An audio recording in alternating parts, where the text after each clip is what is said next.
I was about to close a $42 million deal when I saw the message on his phone, let her finish it, then cut her loose.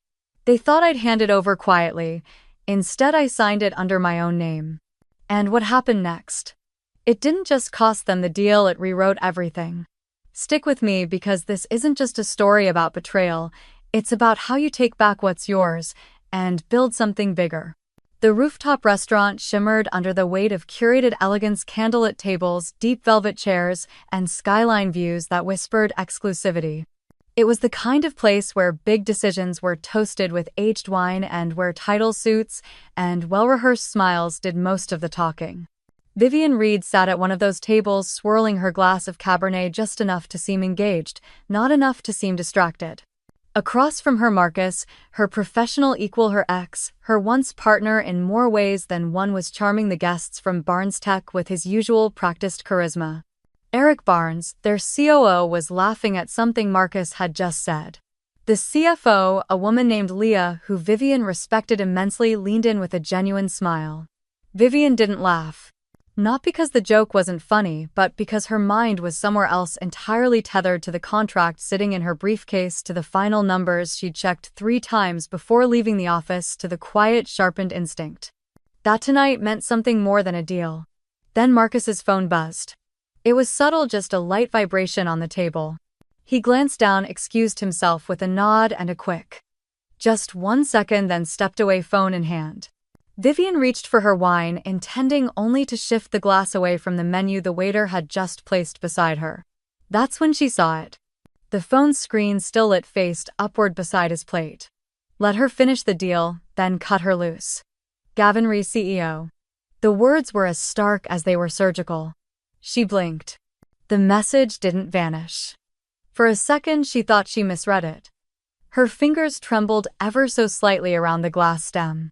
Her mind raced to rationalize. Maybe it was about someone else. Maybe she was projecting.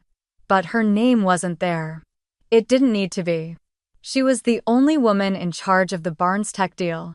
She was the one finalizing the biggest AI infrastructure contract in the firm's history, $42.3 million over 10 years. A deal that had taken 9 months of negotiation, recalibration, and relentless advocacy. A deal she had lived and breathed since day one. She wasn't imagining things. Marcus knew it too. He returned minutes later, smiling, that taut, polished smile he wore like armor. His movements were fluid, but his eyes flicked once too quickly toward his phone before returning to hers. She met his gaze with one of her own. Still. Quiet, but not soft. The table's energy resumed, effortless and warm. Marcus raised a glass for a toast. Vivian followed suit. She even smiled on cue. But her thoughts had taken a sharp, irreversible turn. The betrayal hadn't hurt yet. Not fully. It hovered like the burn of whiskey seconds before it hits your chest. It wasn't rage. Not yet. It was recognition. A click behind the curtain. The moment you realized the show was never meant for you to star in. She had seen the truth, and she would not unsee it. Vivian, Eric said, interrupting her internal reckoning, your leadership on this project has been nothing short of phenomenal. Honestly, if you were running the whole team, we'd have signed last month. The words landed heavier than intended. She nodded, offering a gracious thank you. Before she could speak further, the waiter returned to refill their glasses. He paused, looked toward her, then turned to Eric with a cheerful smile and said, "Always a pleasure serving the CEO and her team." Time slowed.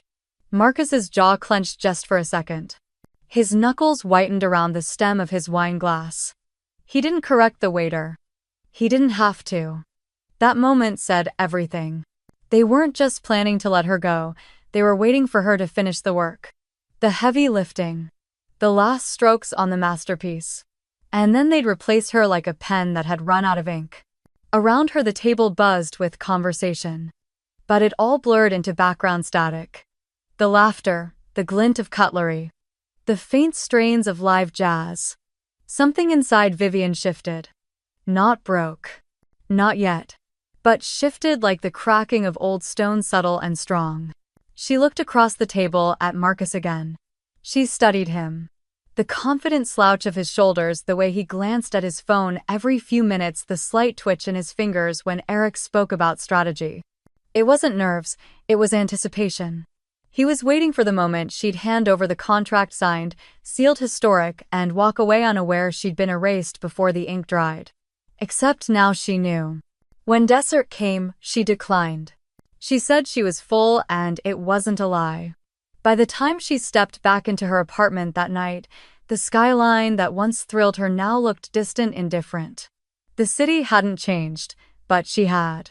She tossed her blazer over the chair and stood by the window. For a long time she didn't move. Her reflection stared back, calm on the outside, storm-bound within. The deal wasn't the win she thought it would be. It had become a weapon, one they intended to use to write her out of the story she'd built.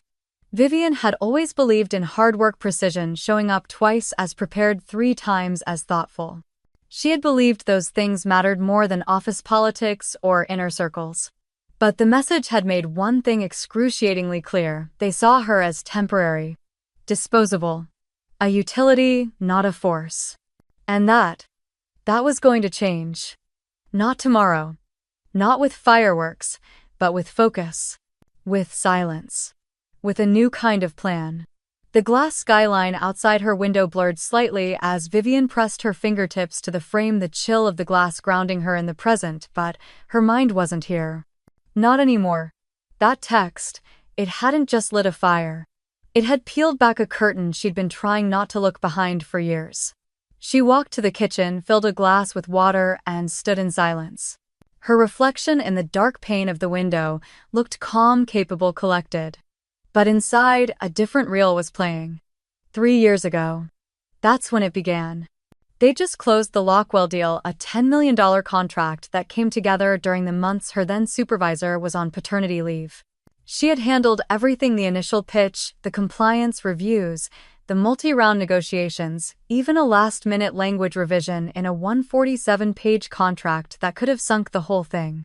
The executive team had sent a congratulatory email: brilliant execution, Vivian. You outdid yourself. She remembered smiling at the screen, heart full of something that felt a lot like a rival. But when the internal promotion memo came out that quarter, her name wasn't there. Marcus's was. Marcus, who had joined the company 6 months prior. Marcus, who was still learning the internal org chart when she flew out to meet Lockwell's legal team face to face. Marcus, who had taken a 3-day weekend while she worked through a federal compliance clause in her hotel room in Chicago. She had smiled anyway. Congratulated him in front of the team. Told herself it didn't matter who got the title as long as the work spoke for itself. But inside, a small part of her had started to quiet. 16 months later, it happened again. This time it was the Xenotech initiative, an ambitious integration between their predictive modeling engine and Xenotech's proprietary cloud. It was her concept, her framework, her pilot design that won over the board. When she brought up promotion again, HR told her she was too essential in her current role. We don't want to disrupt momentum, they'd said. It's a strategic necessity to keep you where you are, her manager added, not meeting her eyes. Marcus had put a hand on her back outside the conference room and said, just hang tight. These things take time. She nodded. Said she understood. But the silence inside her was growing louder. She started keeping track, not just of what she built, but what she was excluded from. Meetings she once led but was now only copied on. Reports she authored with Marcus's name on the cover slide. Emails from upper management praising the team, but never her directly. So 6 months ago she decided to stop waiting. She updated her internal case file, built a pitch deck outlining her impact metrics, and even began mentoring 2 junior associates to showcase leadership development. She walked into her annual review more prepared than she had ever been. They gave her glowing feedback, then told her nothing was available right now. No reason, no next steps. Just vague appreciation and a generic, keep it up. Later, over drinks with another female colleague, she heard what hadn't been said in the meeting. They think she's too sharp, someone had whispered. Too precise, too independent, makes the guys feel like they can't keep up. Too independent. She replayed that phrase more times than she cared to admit. In a firm that praised autonomy, that encouraged initiative, somehow her autonomy had become a threat. They wanted sharpness, but not when it cut through complacency. They wanted women in leadership, but only if they smiled the whole way up. She had never been good at smiling for show. She'd always believed in substance. In letting the work speak. In over-delivering because integrity wasn't just a word, it was the standard she lived by. But the game, she realized, was never built for her rules. And yet, through it all, she had stayed. Part of it was hope. The persistent, quiet kind. Part of it was Marcus. Back then, before he became a company man, before the duplicity, he had been different. Or at least she thought so. They had worked late together, stayed long after the lights dimmed, troubleshooting models and reworking forecasts. There were takeout boxes and open laptops and moments when the work blurred into something more. He had once told her, "You're the best strategist I've ever met. When I make partner, I want you right there with me." She had believed him. She had believed a lot of things.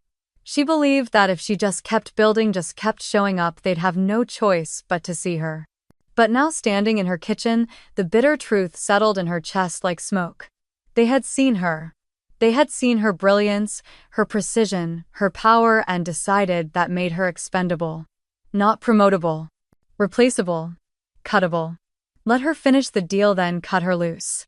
Vivian set the water glass down on the counter, her knuckles white. The past 3 years weren't just invisible, they had been erased in plain sight. All that time, all that effort packaged and passed on as someone else's legacy, but not anymore. The fog of disappointment didn't clear all at once, but a single thought broke through the silence. If they couldn't see her, she would make herself undeniable. Not in their system, not with their title, but on her own terms. She turned off the kitchen light, walked back toward the window, and pulled her hair into a loose knot at the nape of her neck. A quiet declaration of readiness. The city moved beneath her, bright, brutal, alive. And for the first time in a long while, she didn't feel like she was chasing it. She felt like she was about to outrun it. It had started as just another lunch. A placeholder on her calendar, sandwiched between back-to-back budget reviews and a late afternoon vendor call. Vivian almost declined. Her inbox was exploding and her patience had been thinning for weeks. But something about the message made her pause. Vivian lunch. Off the record. East 44th. My treat, Eric. Eric Barnes wasn't the kind of executive who asked for favors lightly. He also wasn't the kind who wasted time. COO of Barnes Tech, master negotiator, known in industry circles for killing deals softly when something didn't smell right. Vivian respected him more than most, and if he wanted to talk, she figured it was worth the hour. The cafe was quiet, tucked between 2 glass towers.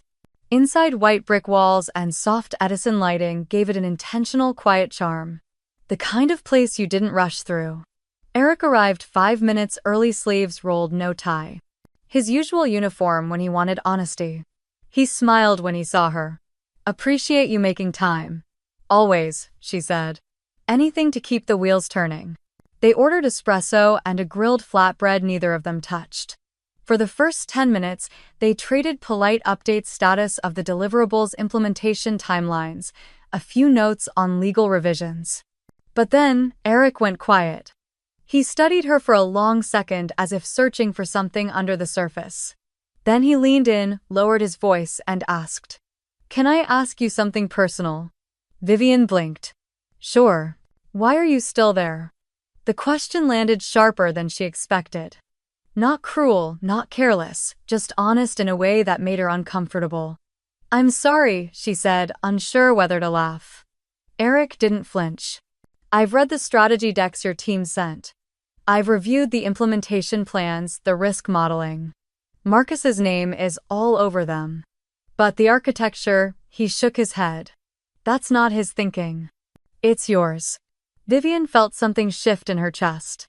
A tightness she'd grown used to, now pressed too firmly to ignore. "That's how the team works," she said carefully. "We share credit." Eric gave her a look that said he wasn't buying it. "Come on, Vivian. You think I can't spot a ghostwritten slide from a mile away? I've seen his work, and I've seen yours." She didn't know how to respond. Part of her felt flattered. The other part wary. Eric leaned back, swirling what was left of his espresso. "Look, I'm not trying to interfere. But if you ever decide you're done being underestimated. He paused, meeting her eyes squarely. We'd fund it. The words stunned her, not because they were flashy or dramatic, but because they weren't. They were plain, direct, undressed of any corporate polish. I'm sorry, she said again, this time softer. Eric shrugged like it wasn't even a big deal. We invest in people who build things right. That's rare. You're rare. Vivian gave a small, nervous laugh. That's a generous hypothetical. I don't do hypotheticals, he replied, eyes unwavering. Especially not when I've already turned down pitches from people less capable than you. Her stomach nodded. What do you mean? We passed on a deal Marcus led last year, he said. Looked good on paper. But when we asked for specifics, vendor chains, risk modeling, contractual clarity, it all fell apart. Too many blind spots. Too much fluff. Vivian's pulse picked up. That deal had been painted internally as a near miss, a timing issue. No one had told her the client had walked away because Marcus had no depth. He deflected when we asked questions. Eric continued. Honestly, it was sloppy. She exhaled slowly. I didn't know. I figured, he said. Which is why I'm saying this now. I don't know what's happening inside your firm. But I do know this: when someone like you shows up with clarity, conviction, and actual answers, people notice. Even if the people closest to you pretend not to. For a moment, neither of them spoke. The weight of his words hung there, still and warm like a held breath. Vivian looked down at her coffee, half finished and cold. She hadn't come here looking for validation. But somehow it found her. Eric, she said carefully, what are you really offering? He didn't blink.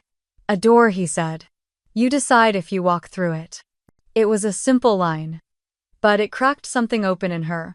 Not defiance. Not yet. But possibility.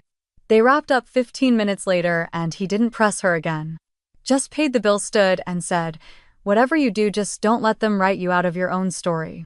Vivian nodded, mind worrying. She didn't walk out of the cafe with a business plan or a resignation letter in her pocket. But she walked out with something more dangerous than both.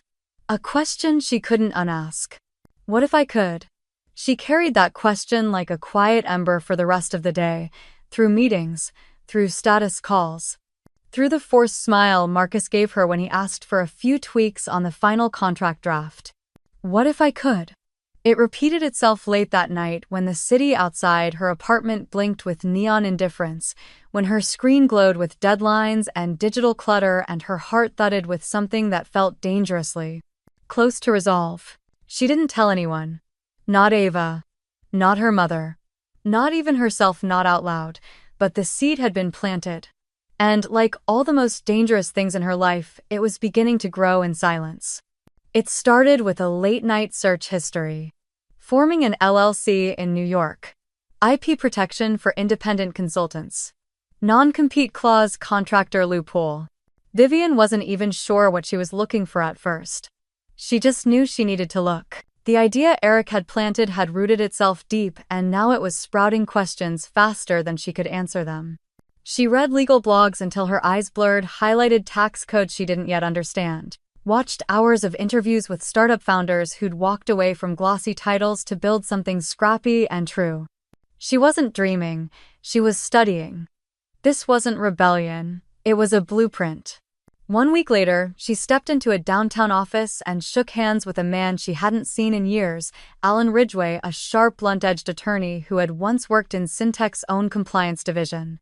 He had left 2 years ago, fed up with what he called selective ethics and invisible ceilings. They'd kept in touch sporadically since, mostly holiday emails, and the occasional legal question she didn't want HR to know she was asking. Now she was here with a folder full of notes, a dozen questions, and one request. I want to build something clean, she said. No shortcuts, no backdoors, nothing traceable to Syntech, and it has to be mine. Alan didn't ask why, he just tapped his pen against the legal pad and said, let's get to work. They spent the next 2 hours drawing up formation documents, choosing the right holding structure, and assigning a neutral, low-visibility name to start. Rivers and Reed LLC pulled from her middle name and her grandmother's maiden name. Unremarkable on paper. Untraceable unless someone was actively digging. Next came the bank account. She opened it quietly at a small credit union across town. No company card, no logo. Just a number, a folder, and a digital key only she knew. She didn't lease an office. Didn't announce it on LinkedIn. Didn't even save the paperwork on her work laptop. This wasn't a company yet. It was a container, but soon it would hold something real. She still showed up at Syntec every day, still nodded through meetings, still made Marcus look smarter than he was. But when the lights dimmed and the building cleared out, she stayed behind. Not to work, but to gather. She started reviewing her own files, versions of pitch decks, risk models, budget templates, all things she had built from scratch. Things they used but never acknowledged as hers. She didn't take proprietary data. No code, no signed contracts. She wasn't stupid. What she gathered were her own fingerprints. Her own voice. That was when Ava caught her. It was a Thursday night. Everyone else had gone. Vivian was in the server room pretending to monitor the weekly backup logs, but really just watching her own folders copy onto an encrypted USB drive. "You're not really here for fun, are you?" Ava's voice cut through the silence like a clean blade. Vivian flinched, turned. "I'm just doing some late admin cleanup," she said too quickly. Ava folded her arms. "That's the worst lie you've ever told." Vivian didn't respond, just sighed and clicked out of the window. Ava stepped closer. "Whatever it is, I'm in, unless you tell me not to be." There was a pause between them. Heavy. Unsure, Vivian could have deflected. Could have shut it down. But something in Ava's face, steady, loyal, brave, made her hesitate. Then breathe. She reached into her bag, pulled out the drive, and handed it to her without a word. Ava didn't flinch. She took it like it was sacred. "No names, no context," Vivian said. "Just the clean files, my own materials, no signatures, no metadata." Ava nodded. "Give me 2 hours." She didn't ask for more. That night, while most of the office scrolled dinner menus and doom-scrolled through their socials, Ava sat quietly at her desk, headphones in, copying over 18 months of Vivian's original work, forecasting tools, audit frameworks, stakeholder decks, all organized by theme, tagged by purpose. By the time she handed the drive back, her expression hadn't changed. "It's on a clean partition," she said. "No timestamps, no IP traces. You're good."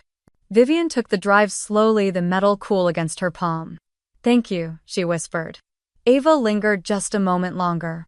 "Whatever you're building, it's already stronger than what they think they own." And then she left. Vivian stood in the dim light for a long time. She wasn't scared, she wasn't angry, she was prepared. There's a kind of pride that doesn't need applause. It doesn't show up in newsletters or Slack kudos or Friday shoutouts. It lives in the quiet knowledge that you've built something solid, something no one can take. That was what she felt standing there in the dark, holding the beginning of her escape. She wasn't running. She was writing her next chapter. And this time no one else would hold the pen. The morning started like any other. Vivian stepped into the Syntec lobby at exactly 8:01, same as she had every weekday for the past 3 years. Stainless steel tumbler in one hand, phone in the other, her mind already halfway into the day's tasks. Q4 budget review. Legal approval for the Barnes contract, and a performance sync with 2 junior analysts she was mentoring. The security guard gave her the usual nod. Elevator dinged. The same hallway, the same carpet. Nothing had changed. But everything was about to. As she approached her desk, something shifted so small it almost didn't register. The door to the conference room nearby was slightly ajar. Inside, she spotted Marcus flanked by 2 senior managers hunched over his laptop. Their voices dropped the second she passed. No one looked up. Her stomach gave a quiet twist. She brushed it off. Booted up her computer. The login screen blinked once. Then froze. She entered her credentials again. Access denied. She stared. Tried a 3rd time. Same red warning. Unauthorized user. A chill crept up her spine. She reached for her phone to call IT, but before she could dial, a new email alert flashed on her lock screen. From HR department, subject status update, time 9:02 a.m. She clicked. Your employment with Syntech is terminated effective immediately. Your credentials have been deactivated. Please do not attempt to access company systems. HR will contact you regarding exit logistics. No greeting. No signature. Just 5 cold clipped lines. Vivian sat motionless. The buzz of overhead lights felt louder than usual, humming in the silence where her breath should have been. She tried her ID badge. The reader blinked red. Tried opening the secure folder on her desk drive, access denied. Slack logged out. Email vanished. Calendar wiped. It was as if she'd never been there. She barely registered the first buzz of her phone. Then another. Ava. They cut you off. I just found out. I'm leaving too. I won't stay, and smile while they erase you. Another ping. Sarah, a junior analyst, I just saw the reassignment list. Your projects were handed to Marcus. Your name's not even on them. Vivian stood slowly, the tremor in her hands giving her away. She stepped into the hallway just as Marcus passed by. He didn't look surprised. He didn't stop. Just offered a tight smile and muttered, "Hope everything works out." Not a farewell. A performance. She walked back to her desk. Her chair looked the same, but something new sat on it. A small manila envelope. No label, no note. Just sealed shut. She glanced around. No one was watching. She peeled it open with careful fingers. Inside, a black USB drive and a yellow sticky note in Ava's familiar handwriting. You'll need this. It's everything you built. Her throat tightened. For a moment she didn't know what to do. Cry, scream, laugh. She'd given this company her everything. Her weekends, her holidays, her trust. And in one unceremonious sweep they'd not only discarded her but scrubbed her name from the legacy she left behind. But Ava hadn't. Ava had remembered. Vivian slipped the USB into her bag. She looked around her office one last time. The framed certificate from MIT. The stack of AI journals. The empty chair across from hers where clients had sat asking her the hard questions Marcus couldn't answer. And something in her clicked, not with rage, but with clarity. She wasn't walking out empty-handed. They'd fired her. But she still had her knowledge, her relationships, and now, thanks to Ava, her work. She stepped outside. The cold morning air hit her face like a second awakening. She didn't look back, because she already knew this wasn't an ending. It was the moment they made their biggest mistake. That night, her apartment was too quiet. No Slack pings, no unread emails, no calls to prep for, just silence. She curled on the couch, laptop open in front of her. The screen glowed with the folder she'd copied from Ava's drive. Her Barnes contract, her final untouched version, sat there at the top. Barnes, iInfra, Final, V27. PDF. Her finger hovered over the delete key. Maybe she should erase it. Burn it all, start fresh. She hadn't expected the humiliation to feel this deep. Not the firing, but the erasure. The unpersoning of everything she had created. Just as she braced to press delete, her phone rang. Mom, she almost let it go to voicemail, then answered. Hi, Ma, she said, her voice hoarse from disuse. Hi, baby, her mother replied, warm and gentle. You okay? Vivian hesitated. Just a long day. There was a pause. I know your long day voice. What happened? Vivian's lips parted, but no words came. It's nothing, she managed. Corporate chaos. You know how it is. Another pause. Then the question she didn't expect. Do you want me to come over? Vivian blinked fast. Her mother lived 2 hours away. She had arthritis in both knees. She barely drove at night anymore. But she would have come, no hesitation. No, Ma, Vivian whispered. I'm okay. I just need to get through tonight. Her mother didn't argue. Just said, you don't have to be okay. You just have to be honest with yourself. Something inside Vivian cracked. I love you, she choked out. I love you too, her mother replied, voice soft as a quilt. More than any job, Vivian. More than any deal. When the call ended, Vivian sat still, then she cried. For the first time in years. Not silent tears. Sobs. Shaking, breathless, body-racking sobs. Grief. Shame. Anger. All of it poured out like a storm long held back. When it passed, she sat in stillness, arms wrapped around her knees. That's when she saw it. A single unread email timestamped 2 months earlier. From Eric Barnes, subject, "You know what you're worth." She clicked. "Nicole, I don't know what will happen with the deal, but I want you to know this. You're not just a project lead, you're a builder. A strategist. We've worked with dozens of firms, but only one person made us feel like our vision mattered more than our budget. If you ever want to do something different, bigger on your own terms, call me. We'd back you." No hesitation. She read it again. And again. The tears on her cheeks had barely dried, but something shifted. This wasn't just a message, it was reminder. She looked at the USB on the table, then at the folder on her desktop, then at the photo of her and her mom, arms slung around each other at her college graduation. "You know what you're worth." She whispered it out loud. Not loud, not defiant. Just enough to hear herself believe it. She didn't delete the file. Instead, she renamed it RNR, Signature Ready, PDF. Then she shut the laptop.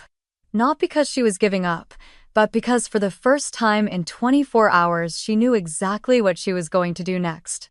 The next morning arrived like a quiet drumroll. Vivian didn't sleep much, but she didn't need to. Her mind was sharp, still, and focused. No adrenaline, no panic. Just clarity. She sat at her kitchen table, hair pulled into a loose bun, sweatshirt sleeves pushed up to her elbows. In front of her, a hot mug of black coffee the USB Ava had handed her like a lifeline, and the laptop that now felt less like a portal to someone else's kingdom, and more like the desk of a woman building her own. The contract sat open, glowing on her screen. Barnes, AI, Infra, Final, V27, PDF. Everything was exactly as she had built it. The clauses, the contingencies, the metrics, the rollout schedule. Every paragraph had her fingerprints. Every footnote was hers. It was a $42.3 million AI infrastructure agreement scheduled to deploy across a 10-year arc, and she had constructed every piece. Except one thing. The header. At the top of the document, the word Syntec Corporation still hovered like a ghost. Its logo in the corner, its legalese stamped at the bottom. Like the company still owned it. Like she'd never existed outside their walls.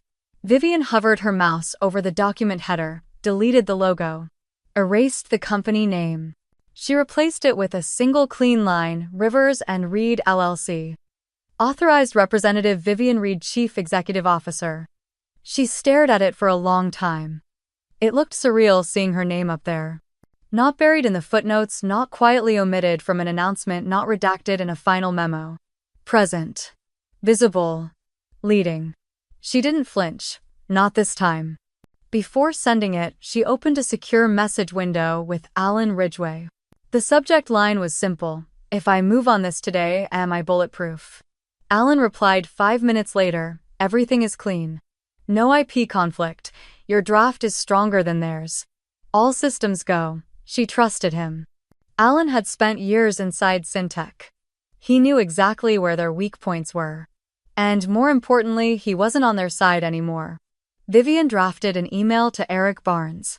Subject RNR, Signature Ready PDF. She typed only one line. "Thank you for your patience, I'm ready." Then she hit send.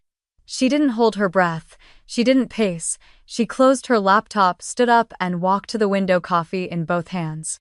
Outside, New York was beginning its day. Delivery trucks. Joggers in scarves. Streetlights blinking from amber to green. Just another Tuesday. Except it wasn't. Her phone buzzed exactly 3 minutes later. Eric Barnes, timestamp 8:19 a.m. She tapped the notification. "We approve. And yes, funding is still on the table. We'll announce jointly this Friday. Congratulations, Vivian." Vivian read it once, then again. And then, for the first time since Syntec had tried to erase her, she smiled. Not a grin. Not a victory lap. Just quiet, still pride. That kind of smile that comes when you finally believe what you've always known deep down. You built this. Another email arrived a moment later from Eric's team. Please forward banking details for invoice processing. Expect the first installment within 24 hours. 24 hours. Vivian leaned back in her chair. The company that had fired her by email was about to watch $42 million transfer into the hands of the woman they'd written off as replaceable. She sat there still. Then opened another email draft, this one to Ava. Subject: none, it's done. You saved more than you know. Ava replied almost instantly. They're spiraling over here. Marcus hasn't left his office. But I'm smiling. Vivian exhaled slowly. Then typed, give it a week. Then let me know if you want to come build something real. She didn't press send right away. No pressure. No expectation. Just an open door. Before she closed her laptop again, she opened the contracts folder on her desktop. Moved the newly signed file into a fresh subfolder. Contracts, executed, then renamed the folder built by belief. She didn't celebrate. Didn't call her mother just yet. There would be time for all of that. For now, she just sat in the quiet, letting it settle. This wasn't revenge, this was restoration. It didn't need to be loud, because the world was about to hear it anyway. By 9:04 the next morning, the headline had already broken. TechEdge Daily: Barnes Tech signs $42 million AI infrastructure deal with Rivers and Reed LLC. Vivian read it once. Then again. It was real. Published. Public. Permanent. No mention of Syntech, not once. The article included a photo, Eric Barnes shaking hands with a woman, Vivian, though the frame was cropped just enough that her face wasn't visible. The caption read, New tech firm led by former Syntech strategist finalizes largest private sector AI deal of the quarter. Strategist. Not executive, not director. But anyone who had been paying attention would understand. The message was clear. Vivian didn't check her phone for a while, but she knew what was coming. And when she finally picked it up at 9:15, it had already started. Missed calls. Unknown numbers. Former coworkers. Even a journalist she hadn't spoken to since the Lockwell days. She ignored everyone. Then a familiar name flashed on the screen. Marcus. First, a call. Then a second, then 4 more. Each one went to voicemail. Then the text came, Vivian, we need to talk. Urgent. She didn't reply. Instead, she forwarded the article to Alan. Subject: prepare for inbound noise. I'm not answering anything today. He replied with a thumbs up emoji. Proud of you. Let the silence speak. Vivian sipped her coffee.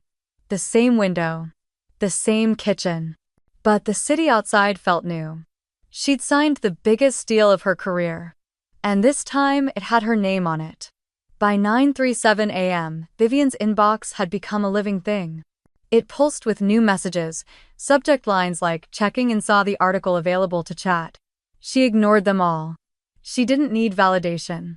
The headline had already done the talking, but some names still made her pause. The first was from Claire Hoskins, Director of Procurement at Veltic Solutions. Claire and Vivian had worked closely for years. Through slow renewals, sudden overhauls, budget freezes.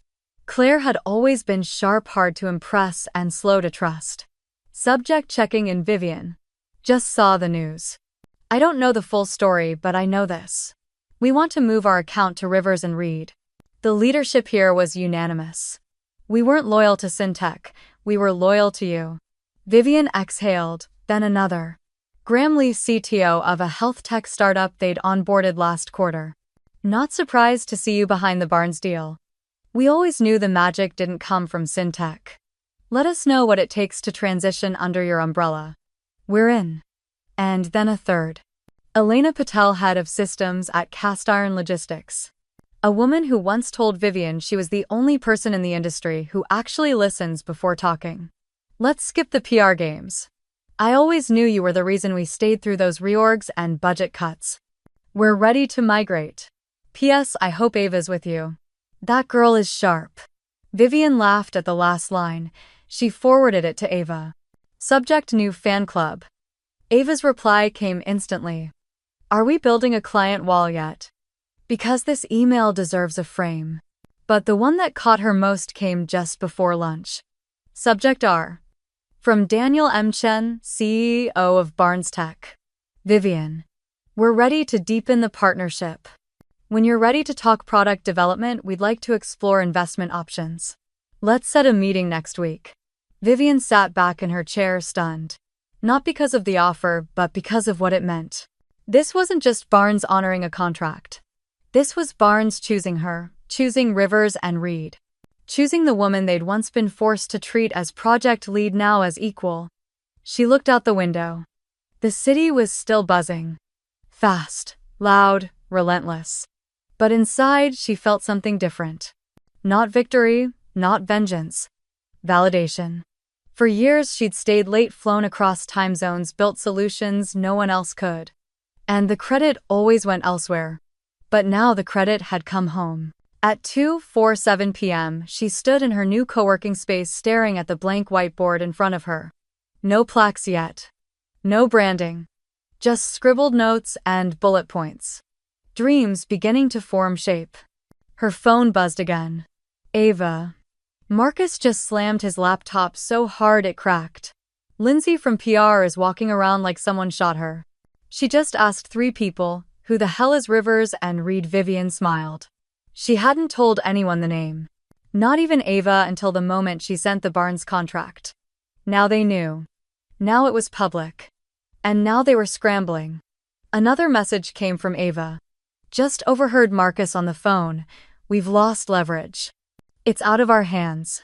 Vivian could almost hear his voice, tightly controlled, panicked beneath the surface. It was poetic. For years, Marcus had walked with impunity, said all the right things. Knew how to flatter up, stomp down. He was always just political enough, just polished enough to escape blame. But this time there was no hiding. He hadn't built the deal. He hadn't structured the clauses or secured the trust. He had walked across the bridge she built, and now it was gone. Vivian knew where every client pain point was, which legal teams needed extra review time, which KPI would make procurement say yes without blinking. And now all of that knowledge had a new name attached to it. Hers. At 3:05 p.m., she received an unexpected voicemail. Internal number from Syntech.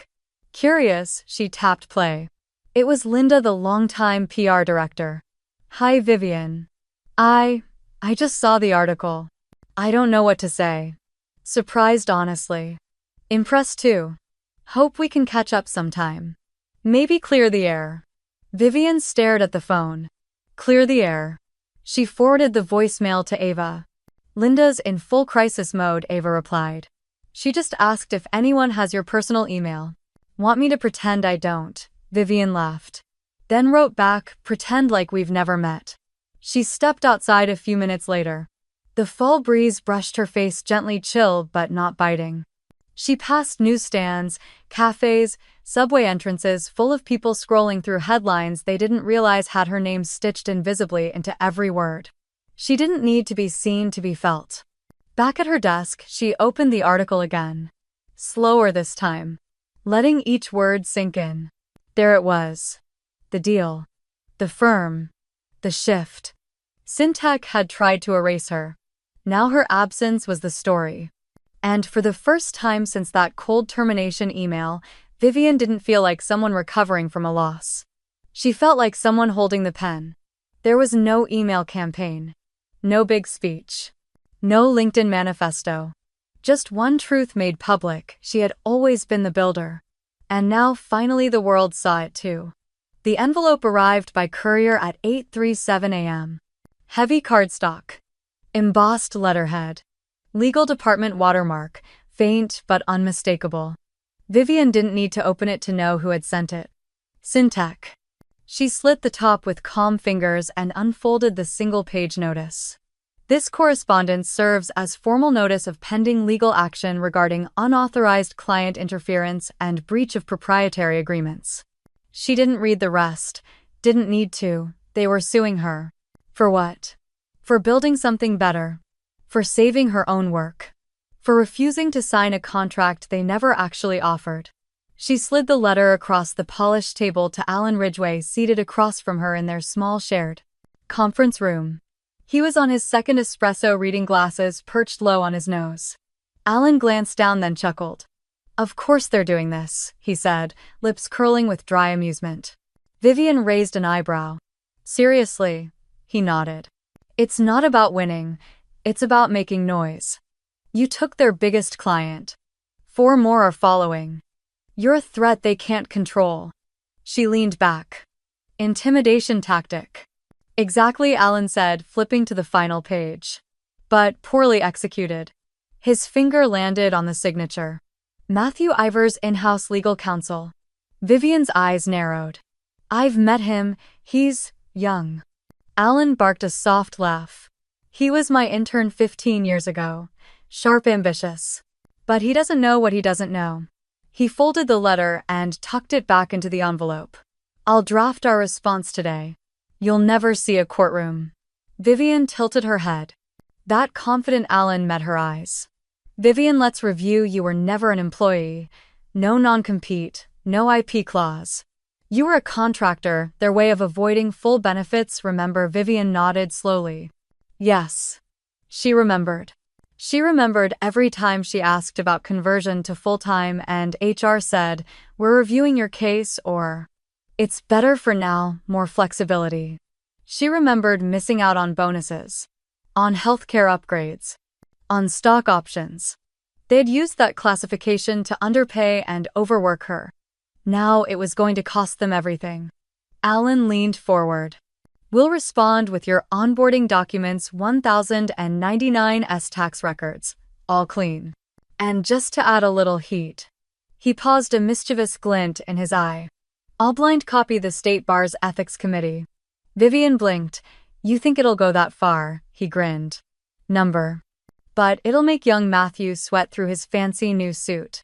Later that afternoon, the draft arrived in her inbox. Alan's tone was surgical. Calm. Confident. Undeniable. My client, Miss Reed, was never subject to proprietary constraints per her contractor agreement, which your department used to justify lack of benefits. You cannot enforce legal claims you previously disavowed in writing.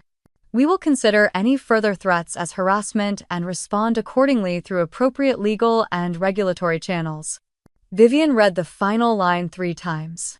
My client will not be intimidated by a company that refused to recognize her value on paper or otherwise. She smiled. Then forwarded the message to Ava. Subject. They poked the wrong lawyer. Ava replied immediately. No, Vivian. They poked the wrong woman. Vivian laughed, full and warm. Not bitter. Not vengeful. Just whole. That night she slept soundly for the first time in weeks. Not because the threat was gone, but because it never really had teeth. Because she didn't have to yell to be heard anymore. The truth had already spoken. And this time the law had too. The morning light spilled through the tall windows of Rivers and Reed's downtown office. Soft and golden, it warmed the white oak floors and danced across the clean matte surfaces of Vivian's desk. No corporate branding, no rows of cubicles, just light, space, and purpose. On the wall behind her desk hung a single frame. No diploma, no award. Just a printed screenshot mounted beneath glass. 7 words, black on white, captured in pixelated clarity. Let her finish the deal, then cut her loose. Vivian had printed it herself, not out of spite, not for motivation, but as a quiet reminder of the moment everything began. Every morning she straightened the frame. Not to relive the betrayal, but to honor the rebirth. The message that ended her career had started her empire. The door to her office creaked open softly. Vivian. She turned, her smile forming instantly. Her mother stood in the doorway, coat folded over one arm, hair pinned neatly, smile both proud and weary. The 2-hour drive had never been easy on her knees. But she had insisted on seeing the new space in person. I brought muffins, her mom said, holding up a small paper bag. Still warm? Blackberry, Vivian asked. Of course, her mother said, eyes twinkling. You think I'd forget? They laughed as Vivian guided her in and gestured toward the seat by the window, the one she had always imagined her mother sitting in ever since she dared to dream this place into existence. Her mom settled into the chair, gaze sweeping the room. She lingered on the tall bookshelves filled with industry journals and law binders. Paused at the ficus plant Ava had placed near the window. and stopped when her eyes caught the framed screenshot on the wall. She leaned in, reading it slowly. Let her finish the deal.